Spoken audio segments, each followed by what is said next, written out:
आप जैसे पत्रकारों को तो इतनी मिर्ची लग रही है, पत्रकारों को तो मैं परसों से देख रहा हूं। जिस दिन नीतीश कुमार ने बीजेपी को इस्तीफा दिया उसके बाद शपथ ग्रहण समारोह हुआ, हेडलाइन चला रहे हैं लगातार कि नीतीश कुमार ने दिया मोदी को धोखा, नीतीश ने दिया मोदी को धोखा। सुन लीजिए तो ये वाली हेडलाइन तब क्यों नहीं चलाई आपने जब महाराष्ट्र के अंदर सरकार गिरी कि शिंदे ने दिया उद्धव ठाकरे को धोखा। ये मीडिया दलाली चलाएगी, कुछ नहीं चलाएगी, मीडिया ये चलाएगी मोदी जी क्या खाते हैं, मोदी जी क्या करते हैं, मोदी जी क्या गाते हैं, जेपी नड्डा क्या कहते हैं, जेपी नड्डा क्या करते हैं, आप तो ये चलाएंगे। वो कहते हैं कि भैया तबाह होते हुए भी तबाही नहीं दिखती, ये पत्रकारों की अंधभक्ति है साहब, इसकी कोई दवाई नहीं दिखती। आप कहती हैं कि आपको बाइकाट किया जाता है, गो मीडिया गो बैक के नारे लगाए जाते हैं, गोदी मीडिया गो बैक के नारे लगाए जाते हैं, कुछ शर्म है या नहीं है? थोड़ी बहुत होगी, बताएंगे जांच होगी। आप अपने पहले जाकर, आपको मुझे इस प्रकार के शब्दों का प्रयोग नहीं करना चाहिए, आप पहले जाकर अपने दलाली की जांच कराइए। मोहित शर्मा, बिहार में जिस तरीके से सत्ता परिवर्तन हुआ अचानक से, क्या कहना चाहेंगे? देखिए, सबसे पहले मैं शुरुआत करूंगा, देख रहे हैं ना विनोद, उत्तर प्रदेश में गाड़ियां पलटती हैं और बिहार में मुख्यमंत्री। जिस तरीके से पूरे देश को पता है विनोद कौन है, विनोद को आप भी नहीं ढूंढ पाएंगी, ठीक है ना। जिस तरीके से विकास नहीं मिलता, ठीक उसी तरीके से विनोद भी नहीं मिलता है। विकास और विनोद दोनों इस देश के लापता शख्स हैं जिन्हों को ढूंढा जा रहा है, ठीक है। तो आपको मैं बता दूं, जिस तरीके से बिहार के अंदर सत्ता परिवर्तन हुआ है, ये भारतीय जनता पार्टी का जो है वो घमंड टूटा है, या फिर सीधे तौर पर कह लीजिए कि भाजपाइयों का घमंड बिहारियों ने तोड़ा है। तभी तो पलटू दल कहा जा रहा है, दल पलटू कहा जा रहा है। देखिए, वो मैं आपको बता दूं कि पलटू दल कहा जा रहा है या फिर दल पलटू कहा जा रहा है, वो आप सवाल का जवाब तो बीजेपी से पूछिए। आप जैसे पत्रकारों को तो इतनी मिर्ची लग रही है, पत्रकारों को तो मैं परसों से देख रहा हूं। जिस दिन नीतीश कुमार ने बीजेपी को इस्तीफा दिया उसके बाद शपथ ग्रहण समारोह हुआ। एक बात आप मुझे बताइए पत्रकार महोदय, इधर सुनिए जरा, इस सवाल का मुझे आप जवाब दीजिए। आप लोगों की सरकार चल रही है वहां पर, आपका मुख्यमंत्री था वहां पर, मुझे ये बताइए पत्रकार का काम क्या होता है? सवाल करना, सवाल कर रहे हैं आप। पत्रकार का काम होता है निष्पक्षता को दिखाना, ठीक है ना, सत्य को दिखाना। तो आप ये सुन लीजिए, आप एक बात अंजना ओम कश्यप को बाद में ले लीजिएगा, पहले आप अपनी सुन लीजिए, आप उनसे कम नहीं है, ठीक है। एक बात का आप मुझे जवाब दे दीजिए कि आपने एक बात बोली, पत्रकारों को क्या दिक्कत और क्या तकलीफ आ रही है। आज आपको बिहार के अंदर बेरोजगारी भी दिख रही है, आप बिहार की बेरोजगारी को अपने टीवी चैनल पर दिखा रहे हैं। आपने उस समय क्यों नहीं दिखाई जब बिहार के अंदर बीजेपी की और एनडीए की साथ में सरकार चल रही थी? आज बिहार में एकदम बेरोजगारी हो गई, आज बिहार में एकदम महिला सुरक्षित हो गई। और जब कल बीजेपी वाले धरना प्रदर्शन कर रहे थे, आप बड़ा धरना प्रदर्शन दिखा रहे थे, उनका लोकतंत्र की बड़ी बातें कर रहे थे, चुप रहिए, संविधान की बात कर रहे थे। आपका संविधान और आपका लोकतंत्र तब कहां चला जाता है जब महाराष्ट्र में लोकतंत्र की धज्जियां उड़ाई जाती हैं, संविधान की धज्जियां उड़ाई जाती हैं, और एक व्यक्ति जिसको महाराष्ट्र की जनता मुख्यमंत्री बनाती है, उद्धव ठाकरे को, आप उनको कुर्सी पे से हटाकर एमएलए की खरीद फरोख्त का धंधा चलाते हैं, और उसके बाद एमएलए को आप असम में ले जाते हैं, जिस असम जो बाढ़ से ग्रस्त होता है, वहां पर देश की जनता के पास खाने को रोटी नहीं है, लेकिन उस असम के अंदर में जिस तरीके से नेताओं की खरीद फरोख्त चल रही थी लगातार, और उसके चलते वहां पर रातों रात सरकार गिरा दी गई, तब आपको लोकतंत्र की और संविधान की याद नहीं आई? कहते हैं कि पत्रकार दिखाते नहीं, जब पत्रकार दिखाने जाते तो आप गोदी मीडिया के गो बैक के नारे लगाते हैं। देखिए, सुन लीजिए, गोदी मीडिया गो बैक के नारे क्यों नहीं लगेंगे, इस सवाल का आप मुझे जवाब दीजिए। क्योंकि सुन लीजिए, अब ये हेडलाइन चला रहे हैं लगातार कि नीतीश कुमार ने दिया मोदी को धोखा, नीतीश ने दिया मोदी को धोखा। सुन लीजिए तो ये वाली हेडलाइन तब क्यों नहीं चलाई आपने जब महाराष्ट्र के अंदर सरकार गिरी कि शिंदे ने दिया उद्धव ठाकरे को धोखा? क्यों नहीं चलाई आपने? नहीं, अरे मीडिया क्या चलाएगी, मीडिया दलाली चलाएगी, कुछ नहीं चलाएगी। मीडिया ये चलाएगी मोदी जी क्या खाते हैं, मोदी जी क्या करते हैं, मोदी जी क्या गाते हैं, जेपी नड्डा क्या कहते हैं, जेपी नड्डा क्या करते हैं, आप तो ये चलाएंगे। देखिए ना, शपथ ग्रहण समारोह में तेज प्रताप को इतना गुस्सा आया था कि कह रहे हैं जाइए यहाँ से। किसको कहा है जाने के लिए? तो भैया मीडिया वालों को तो हर कोई व्यक्ति कहेगा जाने के लिए। मीडिया वालों से तो लोग इतना परेशान हैं, मीडिया वालों में सभी पत्रकार नहीं है। जिन पत्रकारों ने देश के संविधान की धज्जियां उड़ा रखी हैं, जिन पत्रकारों ने पत्रकारिता को शर्मसार और बदनाम कर दिया है, सिर्फ उन लोगों को ये इस प्रकार के शब्दों का प्रयोग किया जाता है। बाकी जो सम्मानित पत्रकार हैं, मैं उनका भी रिस्पेक्ट करता हूं, और उनके लिए मैं दिल से सैल्यूट और अभिनंदन भी करता हूं कि आप जैसे पत्रकारों के कारण देश की पत्रकारिता जीवित है और लोग अपनी बात को बोल पा रहे हैं, और आप जैसे लोग सच्चाई को दिखा भी रहे हैं। अब देखिए ना, मोदी जी ने कितने अच्छे काम किए, कल वो उन्होंने फिर से अपने सारे काम गिनवा दिए एक एक करके। देखिए मोदी जी, सुन लीजिए, मोदी जी का तो मैं आपको बता दूं कि मोदी जी सिर्फ एक झूठ के अलावा कोई और काम नहीं करते हैं। मोदी जी ने लाल किले से खड़े होकर एक बात बोली थी, आपको याद होगा, उसके लिए मैं पहले भी जिक्र कर सकता हूं कि सभी को अपना अपना घर मिलेगा। उसके लिए मैं एक वीडियो बनाने वाला हूं जो मैं अपलोड भी करूंगा, ठीक है। बात कर रहे हैं, घर तो दिए ना लोगों को, अब इतना बड़ा है तो कुछ लोग रह गए होंगे घर देने। एक वीडियो मैं आपके सामने दिखा देता हूं जिसके अंदर आपने देखा होगा कि जिस तरीके से झंडे के नाम पर जो है लोगों को राशन नहीं दिया जा रहा। वीडियो देख लीजिए बड़े ध्यान से और गौर से।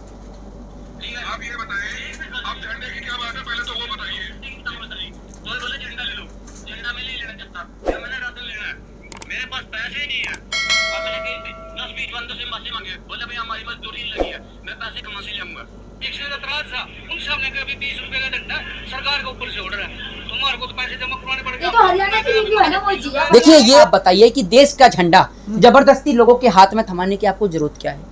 दूसरी बात यह है कि एक देश के लोगों को मैं खुली बात कहना चाहता हूं कि 15 अगस्त को देश के सभी लोग अपने घरों पर तिरंगा लहराएं, बड़ी आजादी के साथ लहराएं, आजादी का पर्व है, सब एक साथ मिलकर लहराएं। लेकिन वही व्यक्ति तिरंगा झंडा लहराए और अपने घर की छत पर लगाए जो तिरंगे का सम्मान कर सके।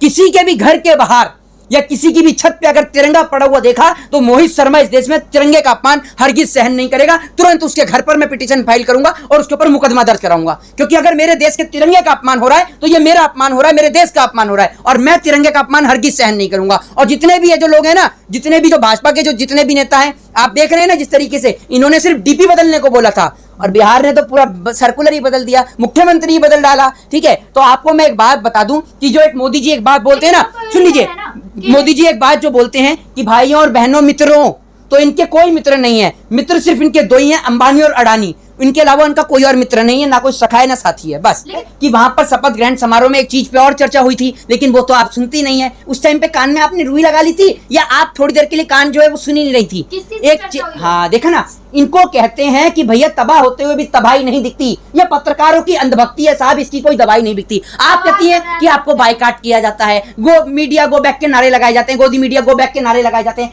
आपको वहां ये नजर नहीं आया कि जो डिप्टी सीएम की शपथ ले रहे थे उन्होंने रोजगार को लेकर चर्चा करी कि हम देश के नौजवानों को रोजगार देंगे। कह दीजिए आपने सुना ही नहीं होगा, कान में दर्द हो गया होगा आपके। रोजगार के नाम पर तो आपको तकलीफ होती है। वहीं अगर खड़े होकर कह देते ना देश में 500 मंदिर बनाएंगे, 200 मस्जिदें तुलवाएंगे, तो आप तुरंत सुन लेती। आपका आते ही सबसे पहले सवाल था मोदी जी जिस तरीके से कल शपथ ग्रहण समारोह में हिंदू धर्म को लेकर, हिंदुत्व को लेकर भाषण दिया गया है, बोला गया है कि 200 मंदिर बनवाए जाएंगे, 200 मस्जिदें तुलवाई जाएंगी, तो आप इसको लेकर क्या कहना चाहेंगे? तब आप बड़ी जल्दी सुन लेती। लेकिन रोजगार को लेकर तो आपके कान में रुई लग जाती है। बदल गई है। पहले जो शराब अवैध जो शराब से लोग मर रहे थे, क्या आप वो बंद होगी? देखिए एक बात आप मुझे एक मिनट सुन लीजिए, सत्ता सुन लीजिए। सत्ता गुजरात में किसकी है ये बता दीजिए पहले सोचकर। बीजेपी की। वहां पर शराब से लोग नहीं मर रहे हैं? हाँ तो गुजरात में भी तो थे ना, तो आपने कहा नहीं आप मुझे बताइए कि वहां पर सवाल खड़े कर रहे थे ना, आपके बिहार में रुक जाएगी भैया? अगर सुन लीजिए, अगर नहीं रुकेगी तो सरकार से सवाल पूछा जाएगा ना, सरकार से सवाल पूछा जाएगा। आपको बता दूं कि जिस तरीके से गुजरात के अंदर जो है शराब पीने से लोग, जहरीली शराब पीने से कितने लोग मरे, ठीक है ना, अगर बिहार के अंदर लोग अभी भी मरेंगे या बिहार के अंदर शराब चलेगी तो सरकार से सवाल पूछेंगे। सरकार किसी की भी हो, सवाल पूछना इस देश का अधिकार है। और एक बात कहकर मैं इस बात को खत्म करूंगा कि ईडी की यही पुकार, सुन लीजिए, ईडी की यही पुकार, हमें भेजो बिहार, हम ही बचाएंगे बिहार में बीजेपी की सरकार। इस देश में सिर्फ अब ईडी ही है जो बीजेपी की सरकार को बचा सकती है। लेकिन बीजेपी वाले तो ये कह रहे हैं कि इस सत्ता परिवर्तन से किसी को फायदा हुआ हो या ना हुआ हो, लेकिन तेज प्रताप को ज्यादा फायदा हुआ है। उनको क्या फायदा हुआ है? सरकार में आ गए, सरकार सत्ता में आ गए। तो भाई आप ये बताइए, सत्ता में आ गए तो आप भी तो आ गए थे सत्ता में। महाराष्ट्र में आप 3 नहीं थे, ना 3 में थे, ना 13 में थे, तभी तो आप सत्ता में आ गए। दूसरी बात ये सुन लीजिए, रविशंकर प्रसाद का तो मुझे पता है, रविशंकर प्रसाद जो कानून मंत्री रह भी चुके हैं, ठीक है ना, और खुद एक एडवोकेट, सुन लीजिए, खुद भी एक एडवोकेट है, लेकिन आज तक वकीलों के लिए कोई स्टेटमेंट नहीं दिया है। एडवोकेट होते हुए जब कानून मंत्री बनाए गए तब एडवोकेट के लिए कोई काम नहीं किया, वो अपने आप को बताते हैं। रविशंकर प्रसाद सिर्फ भाजपा के अंदर भाजपा के लिए काम करते हैं और कुछ नहीं करते। ये एडवोकेट होकर कभी वकालत के लिए, कोई एडवोकेट के लिए, वकीलों के लिए कोई बात नहीं कही, उनके लिए कोई आरक्षित जोन नहीं बनाया। जिस तरीके से लगातार वकीलों के ऊपर, जिस तरीके से आप देख रहे हैं लगातार उनको किस तरीके की सामना करना पड़ता है, तमाम चीजों को सामना करना पड़ता है, तमाम जगह पर वकीलों को जो है गुंडे की तरफ पेश किया जाता है इनकी सरकार के राज में। तब नहीं बोले रविशंकर प्रसाद 30,000 पे इतना बड़ा कांड हो गया कि आपने देखा होगा कि एक जो वकील है उसको मार दिया गया था, तब नहीं बोले रविशंकर प्रसाद। बताइए, गोली मार दी गई थी, तब नहीं बोले रविशंकर प्रसाद। तो आप ये बताइए कि वकील होके वो वकील की आवाज नहीं उठाते, सिर्फ सरकार की गुलामी करते हैं। लेकिन मोहित जी अभी तो बिहार में सरकार बदली, आज गोलीकांड हो गया जी, बीजेपी ने आरोप लगा, आज गोलीकांड हो गया है। अरे भैया मैं आपको एक बात बता दूं, आप ये मुझे बताइए कि आप बिहार के ऊपर नजर गड़ाए पड़े हैं तो आपको सुन लीजिए। दूसरी बात ये कि आपने देख रहे हैं महाराष्ट्र में तो बाढ़ आई पड़ी है, महाराष्ट्र में तो बाढ़ आई पड़ी है। महाराष्ट्र की बाढ़ पे चर्चा नहीं, कितने लोग मर रहे हैं, कितने लोग मर रहे हैं, कुछ इंतजाम है रोटी का? चुप हो जाइए, रोटी का इंतजाम है? समुद्र है पास में, किसमें? समुद्र है ना वहाँ, कहाँ पे? महाराष्ट्र में। महाराष्ट्र में समुद्र है तो बाढ़ आएगी। बारिश ज्यादा होती है, प्राकृतिक आपदा है मोदी जी। क्या चीज? प्राकृतिक आपदा। अरे तो प्राकृतिक आपदा में सरकार की कोई जिम्मेदारी है या नहीं है? तो हैं? सरकार अपनी जिम्मेदारी निभा रही है। सुन लीजिए, एक काम सुन लीजिए, मेरी बात सुन लीजिए। अगर प्राकृतिक आपदा है तो एक बात मुझे बताइए, अगर प्राकृतिक आपदा में अगर बाढ़ आ जाए और बाढ़ आने के बाद में आपका घर डूब जाए तो सरकार से मत मांगिएगा मुआवजा और ना रोटी मांगिएगा। प्राकृतिक आपदा है, एक्ट ऑफ गॉड लगाइएगा और जाके जैसे वो फिल्म देखी ना, ओ माय गॉड OMG, भगवान के ऊपर केस करिएगा जाके। किस तरीके की बात करते हैं 22वीं सदी के भारत में, किस तरीके की बात करते हैं पुल आ आप? जाता है, आप सरकार को दोषी मानते हाँ। हैं, बाढ़ आ जाए तो सरकार को दोषी अरे मानते तो पुल बनाया किसने? पुल बनाया किसने? पुल बनाया किसने? तो प्राकृतिक आपदा सुन लीजिए, एक मिनट सुनिए, पुल बनाया किसने? एक बात मुझे बताइए, जो पुल अंग्रेजों के जमाने के हैं वो आज तक खड़े हुए हैं। आपके बनाए हुए पुल 2 दिन 4 दिन में टूट जाते हैं। 4 दिन में पुल गिर जाता जो है बनाए हैं? हैं, उद्घाटन के 4 दिन के अंदर में पुल गिर रहे हैं, पुल ढह रहे हैं। बताइए, प्राकृतिक आपदा है। एक पुल का उद्घाटन करने मोदी जी पहुंचे, आपने देखा ना कैसे ढह गया बारिश में बह गया है? बारिश लेकिन में। मोहित जी एक बात आप मुझे बताइए, आपका घर क्यों नहीं बहा बारिश में? बारिश नहीं आती आपके यहाँ पर? कहाँ रहते हैं आप? दिल्ली छतरा लगा रखा है घर के ऊपर है कि बारिश गिरने ही नहीं देते? हाथी दिल्ली में बारिश। कम बारिश होती है, हैं? कम बारिश होती है दिल्ली में। दिल्ली में बारिश कम होती है? अच्छा, तो फिर एक बात मुझे बताइए, सबसे ज्यादा बारिश कहाँ होती है भारत देश में? महाराष्ट्र में महाराष्ट्र में और बाढ़- मासीन धाम में और चेरापूंजी में होती है ना, तो वहां तो कोई घर ही नहीं होगा बचा हुआ।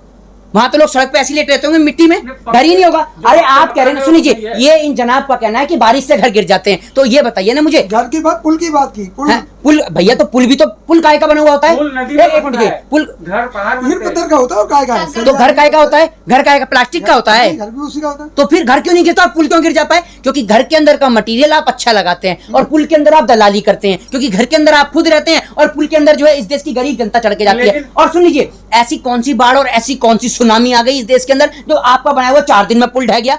आपको शर्म है या नहीं है थोड़ी बहुत जांच भी? होगी, बताया गया जांच होगी।